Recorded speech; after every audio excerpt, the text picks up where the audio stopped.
Olá pessoal, bem-vindo ao canal Investigação Irei TV. Se você é novo aqui, inscreva-se no canal. Eu estou aqui toda terça e sexta, trazendo casos solucionados, casos sem solução e também de desaparecimentos misteriosos. Mas vamos ao caso de hoje.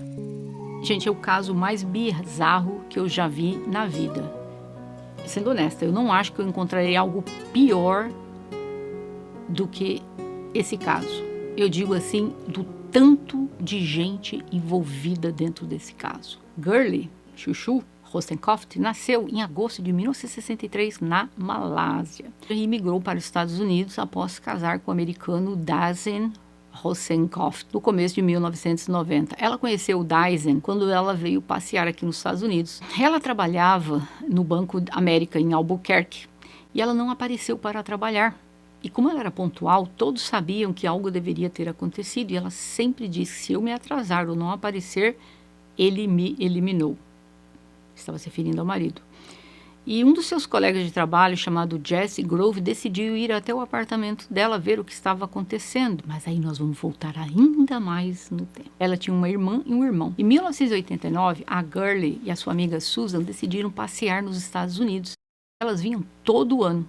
No começo de 1990, ela conheceu o Dasein Rostenkopf, mas o nome dele, de verdade, era Aman Chaves. Mas ele colocou esse nome sofisticado nele. Ele nasceu em Houston, no Texas, dia 5 de março de 1965. Seus pais se separaram quando ele tinha uns 8 anos e seus irmãos foram removidos da sua mãe. E ele ficou morando com o pai e a madrasta. E quando ele tinha 16 anos, ele realmente saiu da casa do pai porque ele não gostava da madrasta. Então, quando ele tinha 23 anos, ele se casou pela primeira vez com Rosemary Guerrero, em 23 de fevereiro de 1986. Sua ocupação era listada como técnico de um laboratório de imunologia, o que simplesmente não era verdade. Ele era, na verdade, um estudante universitário com um emprego de meio período em um hospital. E após se formar, em 1987, um bacharelado em Química, logo após seu casamento, ele e a sua esposa Rosemary tiveram um bebê. Ele se inscreveu para as diversas faculdades de medicina e ele foi rejeitado por todas. O casamento deles durou 3 anos. A Rosemary descobriu que ele estava traindo-a. Finalmente, depois de tanto aplicar para as faculdades de medicina, ele acabou entrando em uma faculdade. E ele disse aos seus professores que a sua esposa e seu filho perderam a vida em um acidente de carro. E isso aconteceu quando sua esposa estava indo buscá-lo. Então ele sentiu-se muito culpado por isso. Nada disso era verdade. Mas um dos professores procurou online por algumas notícias sobre o tal do acidente e não achou nada. Mas nas buscas ele viu uma foto do homem, né, do Chaves, mas o nome dele era Aman Chaves. Aí o professor ficou: mas peraí. Esse aqui não tem nada a ver com o nome que ele deu aqui para a universidade? E aí ele encontrou, olhando esse arquivo, né, de informações, ele encontrou umas cartas de uma ex-esposa, dizendo para ele voltar para a Califórnia. Então, obviamente, toda a história era falsa, porque a mulher estava viva. Então foi descoberto que ele falsificou os resultados para entrar na faculdade. E aí ele acabou sendo expulso. Aí voltamos para a moça da Malásia. Aí o Dasein, separado e tal, conheceu a Gurley. Ela estava visitando e tal, continuaram namorando. Em 1992 eles se casaram. Ele mentiu para a família dela, dizendo que ele trabalhava para a NASA, no ramo de Sistema de Defesa Nacional, chamado NDS. Quando eu falar NDS vai ser isso, tá? Sistema de Defesa Nacional.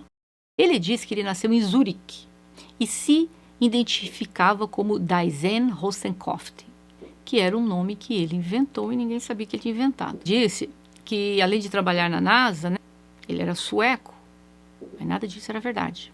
Ele era americano, do Texas. E aí, né, o Dasein se casou e viveu junto com ela em Novo México, em Albuquerque, aqui nos Estados Unidos, e ele quando ela começou a trabalhar num banco. Dasein disse aos seus vizinhos que ele era um cientista, que ele teve uma esposa que ficou gravemente ferida em um acidente de carro.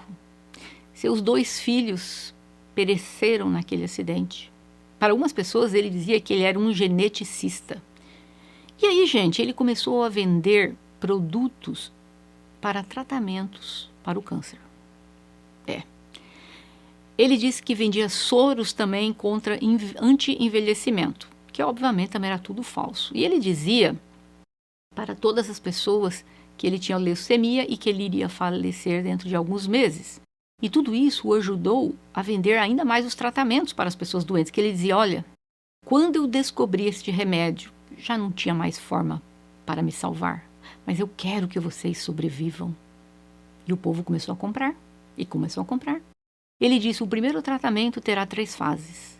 A primeira fase, a pessoa tomará e ficará viva por 8 anos. A segunda parte do tratamento, a pessoa tomará mais remédios, ficará viva por mais 5 anos. E a terceira fase do tratamento, manteria a pessoa viva por mais 2 anos. E as pessoas desesperadas, querendo viver um pouco mais, começaram a comprar o tratamento. Não precisa nem dizer que o tratamento era tudo uma furada, né? Para algumas pessoas ele dizia que ele foi curado, mas que a cura estava no sangue dele.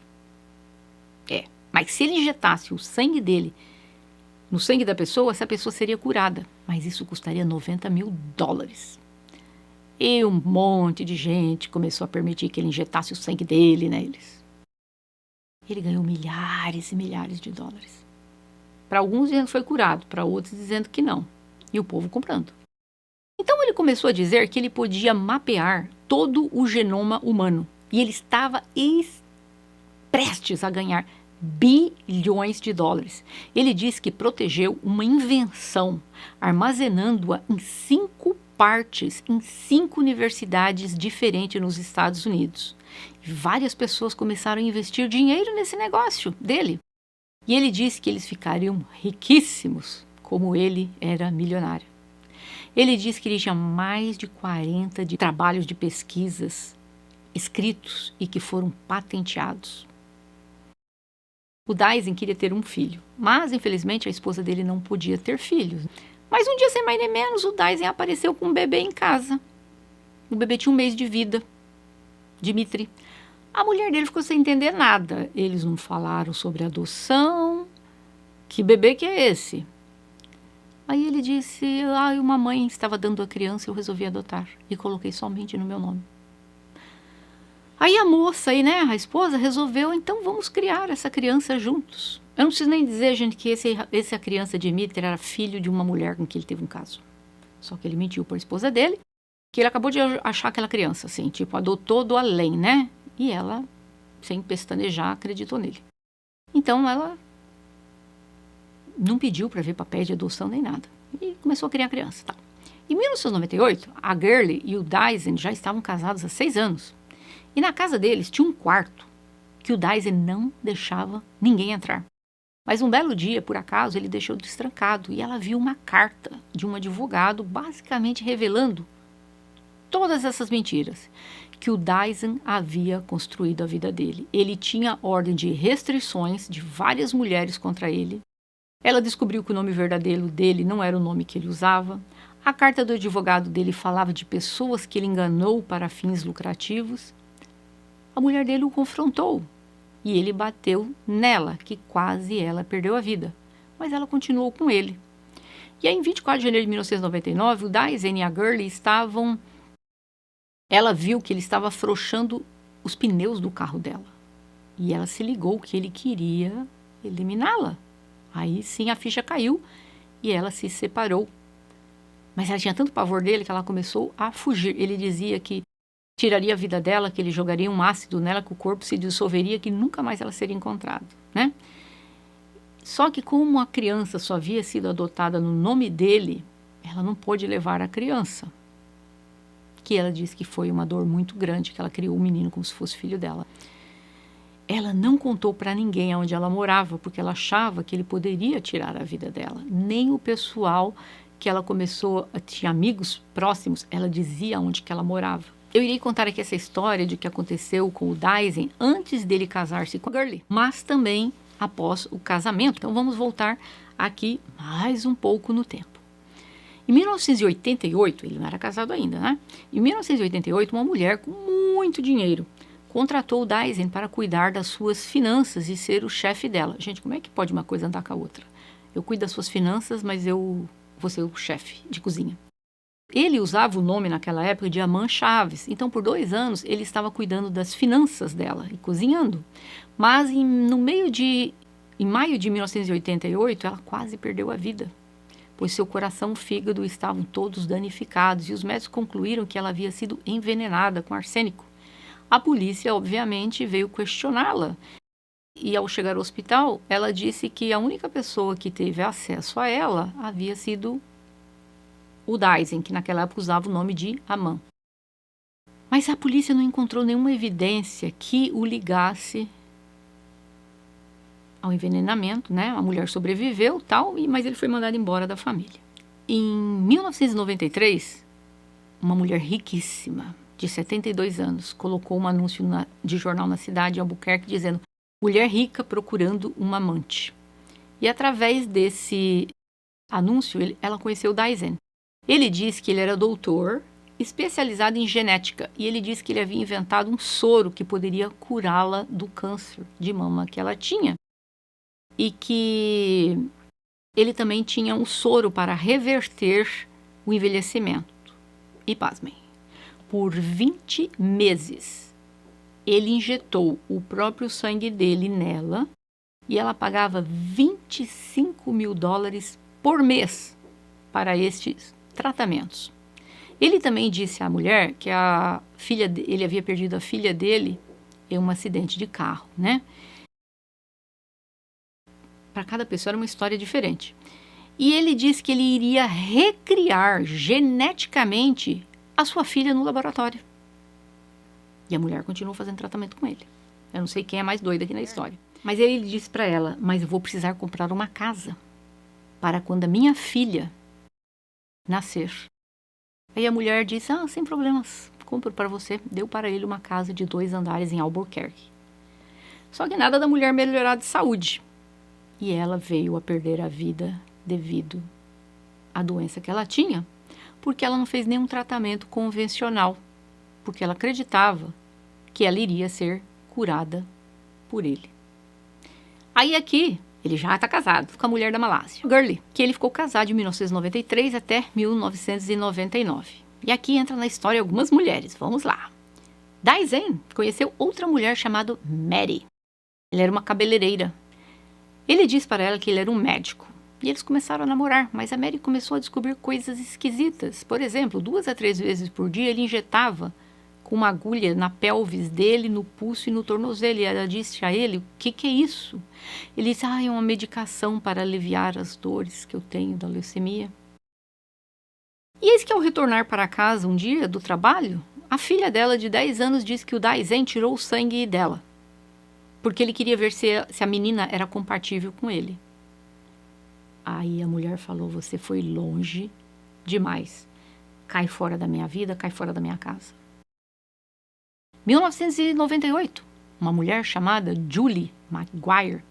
Ela era dona de um negócio em New Mexico, uma empresária, 50 anos. No dia 4 de agosto de 1998, ela postou um anúncio procurando um namorado. E o Daisen enviou um e-mail para ela no dia 29 de agosto. Ele disse que ele tinha um diploma bacharel em bioquímica pela Universidade de Tóquio, um mestrado em química organometálica da Universidade de Stanford, uma das universidades mais famosas do mundo, e um mestrado em engenharia genética da Universidade de São Francisco pela Universidade de Cornell. Ele disse que um dos seus pais era japonês e o outro era alemão, e que ele tinha um sotaque japonês. E ele enviou uma foto para ela usando um kimono. Ele disse que ele nasceu em um navio sueco e que sua esposa havia perdido a vida por causa de um motorista bêbado. E que ele se sentiu responsável porque ela estava a caminho do hospital em São Francisco. Ele disse que a sua esposa...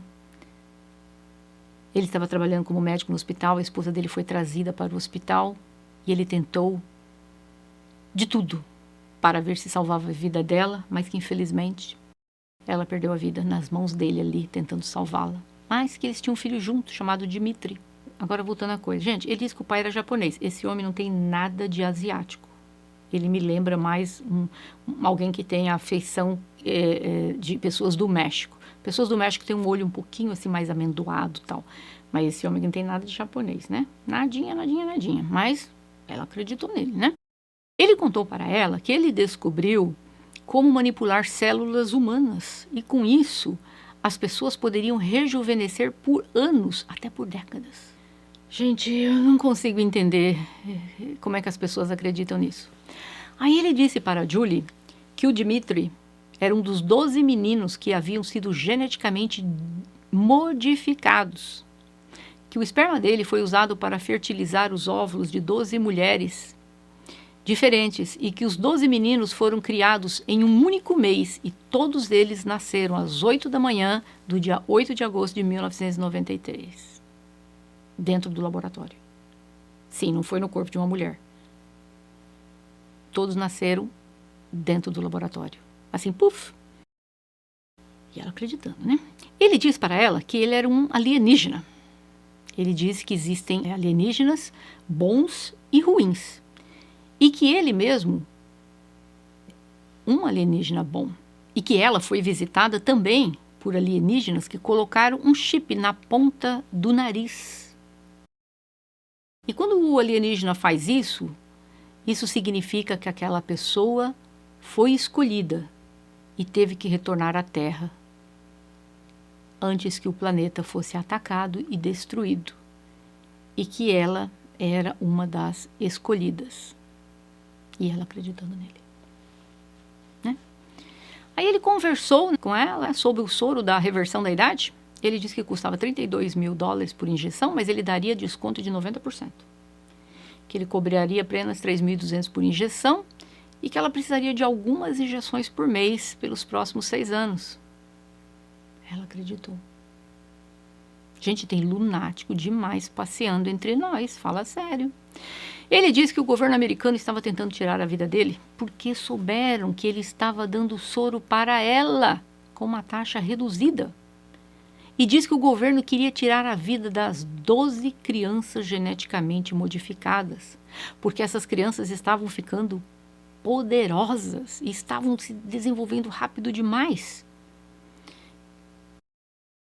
Pediu para ela que ela conseguisse 2 passaportes para ele e para o Dmitri, para eles fugirem para a China.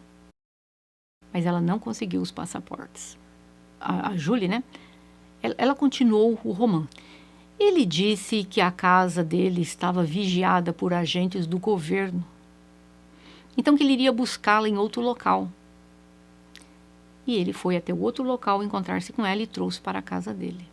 E eis que no dia seguinte, ao entrar no banheiro, ela viu sangue para todo lado, agulha cheia de sangue. Ele disse que ele estava extraindo seu próprio sangue porque era necessário para as 12 crianças geneticamente modificadas. E a Julie viu que o Dmitri tinha pequenos buracos nos dedinhos dele, entre um dedo e outro, então ela começou a achar estranho. Falou, será que ele está injetando isso no Dmitri também? Ela resolveu ligar para o departamento do serviço social. E aí ela descobriu que ele era casado com uma mulher girly, que ele estava divorciando-se. E que ele foi acusado de violência doméstica por muitas mulheres, que na verdade ele nasceu em Houston, não na Suíça, que seu nome verdadeiro era Aman Chaves e que ele não era alienígena. Precisaram falar para ela. Aí saiu essa doida, entrou outra. Em agosto de 1999, ele conheceu uma outra gente. Essa bateu o recorde. Essa ganhou. Linda Henningen, uma empresária. Ela tinha uma linha de roupas que vendia para países do mundo todo. Ela tinha muito dinheiro. Muito dinheiro. E pouca inteligência de passagem. Ela tinha 45 anos e ele 34. Ela nasceu em 1953 e ela estava noiva de um rapaz chamado Zachary. Mas ela conheceu o Daisien em uma conferência que os dois estavam atendendo sobre objetos não identificados. Ela acreditava em seres que eram metade humano e metade animal. Dá para ver para onde eu estou indo, né, com essa história? Então, ele disse que ele tinha leucemia, que ele tinha algumas semanas de vida. Ela terminou o noivado e foi morar com ele. 2 semanas que ela o conhecia. Ela terminou o noivado e foi morar com ele. Aí eles começaram a frequentar o clube de pessoas que acreditam em alienígenas. E aí, naquele clube, ele disse para as pessoas que ele era um alienígena de 10 mil anos.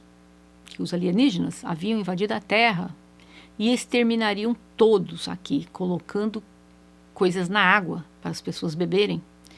Ele disse da doença imaginária dele, né? Disse que trabalhou na CIA, né? Na CIA, e que ele exterminou centenas de pessoas.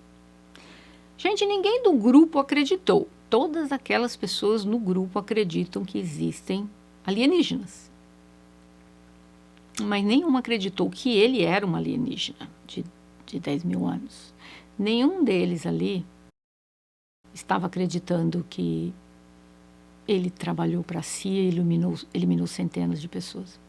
Então, um amigo da Linda contratou um detetive particular, porque ele disse, nada que ele fala não bate nada com nada, né? Então, ele falou para Linda, olha, eu fiz uma pesquisa a respeito do seu marido.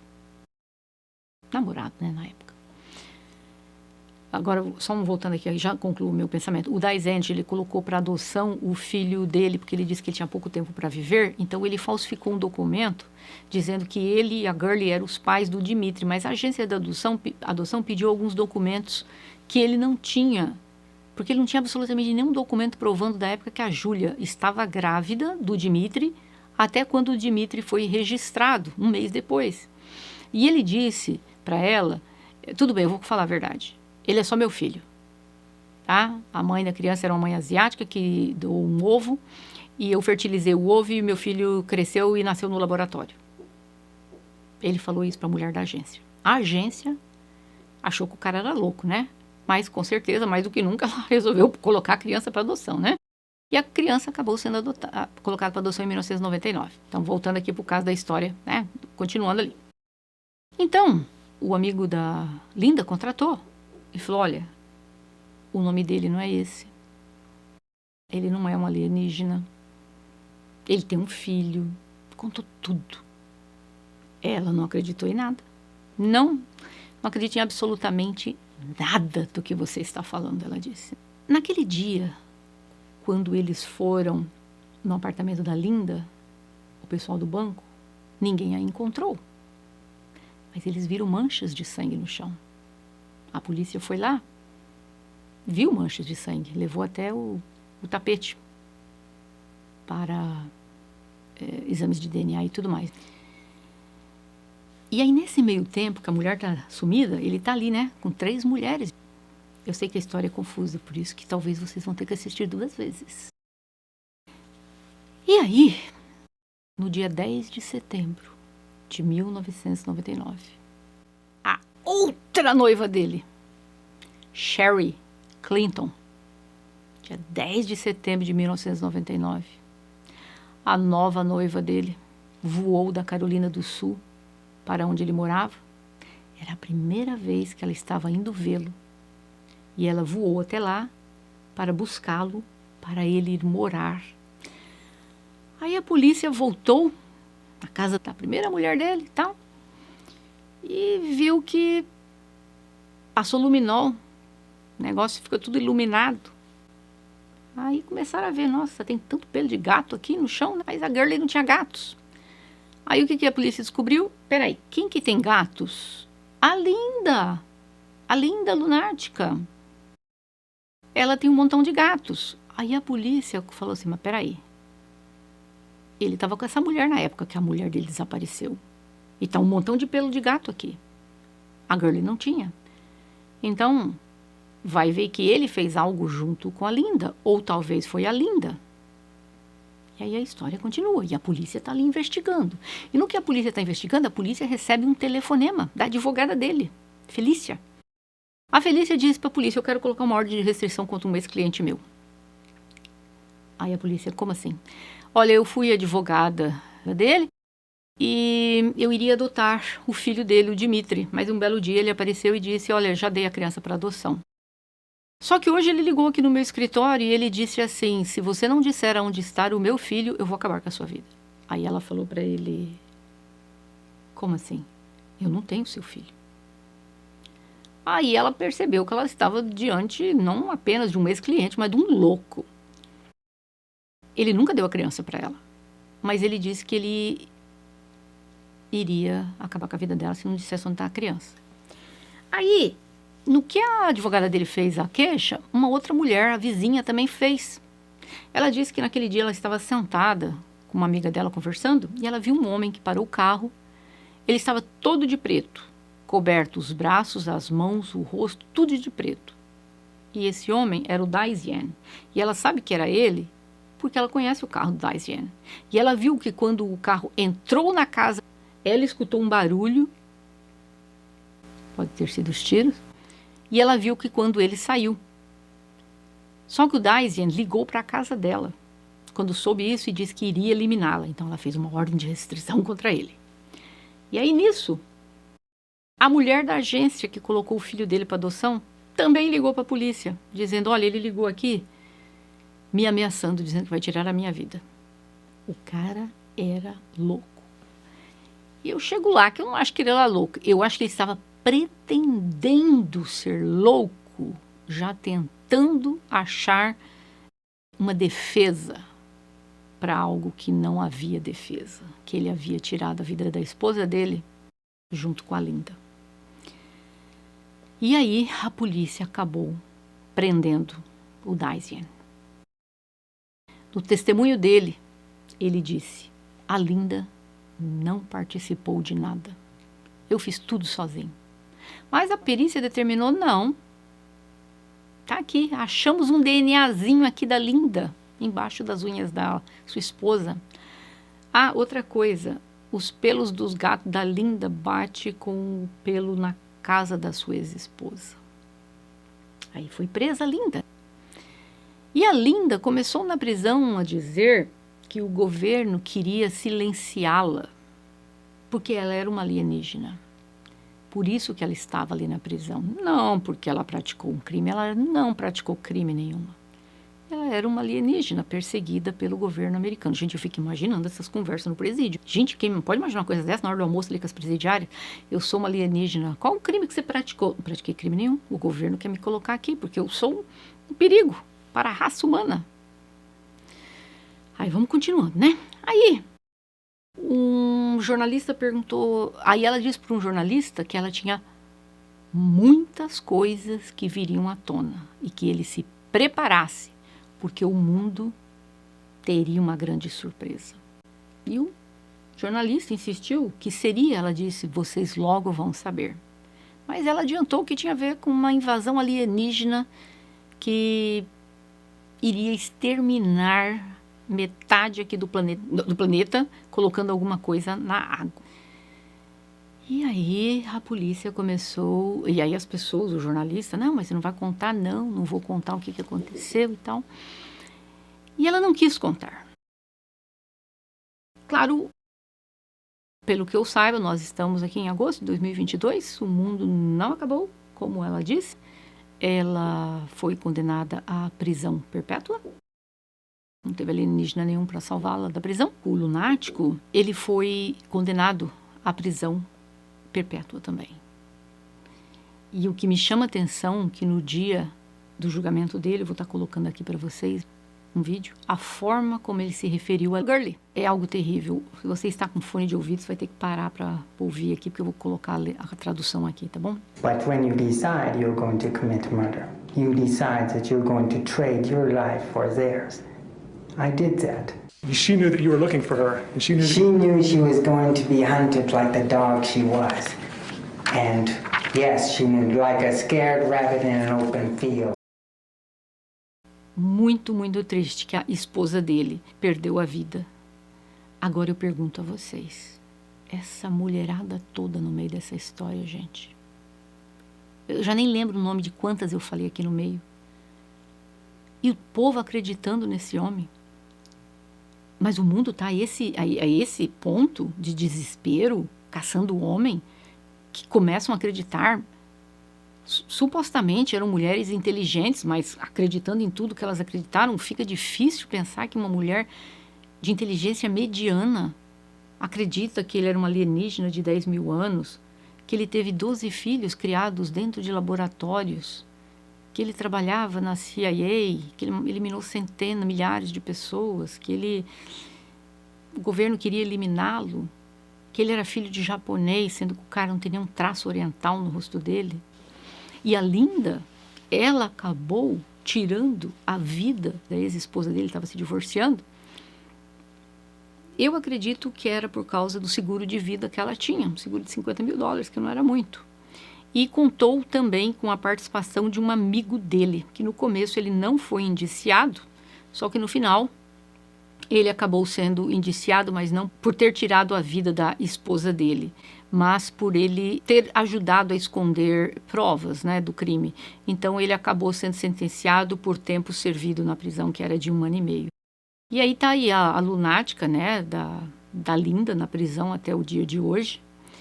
E o que me chama a atenção é que nem caiu a ficha nela, nem para ela falar, gente, como é que eu acreditei nesse homem?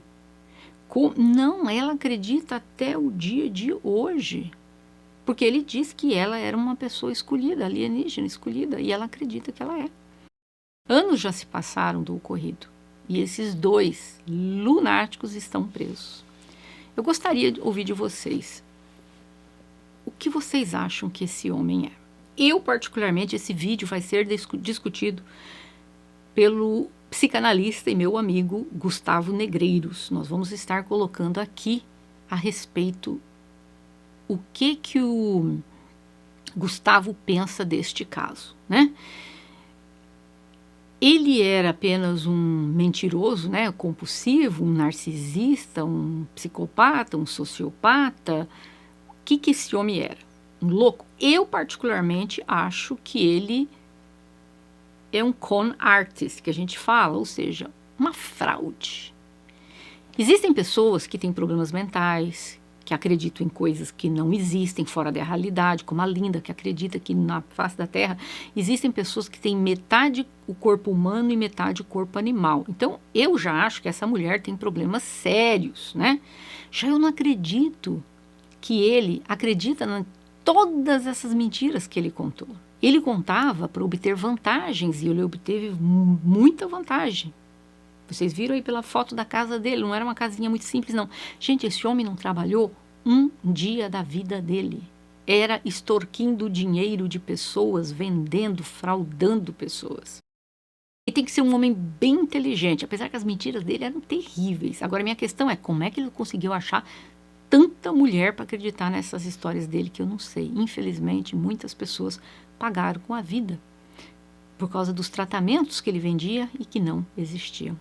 Mas fiquem aqui que nós vamos estar mostrando o parecer deste caso com o Gustavo Negreiro, psicanalista, o que ele acha, que esse homem estava fingindo ou que esse homem tem problemas mentais. Eu não acredito que ele seja psicopata, eu acho que ele é um sociopata, né? O sociopata, ele adquire, né, a sociopatia durante o tempo de vida, né? Eu acredito que, sem dúvida nenhuma, ele é um sociopata, eu acredito que ele seja um narcisista, mas ele é um fraudador. Ele é uma fraude. Esse homem é uma fraude. Problema mental? Não acredito que ele tenha algum. É um mentiroso compulsivo? É. Mas ele precisa de um tratamento, hospital psiquiátrico? Não.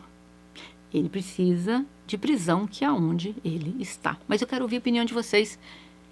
O que vocês acham que levam as pessoas a ficarem tão desesperadas e acreditarem em todas essas histórias que esse homem contava? Vocês acharam essa história interessante? Coloquem aí o gostei de vocês, né? O like para o YouTube entender que esse vídeo é bom e recomendar essa história para outras pessoas e nos vídeos.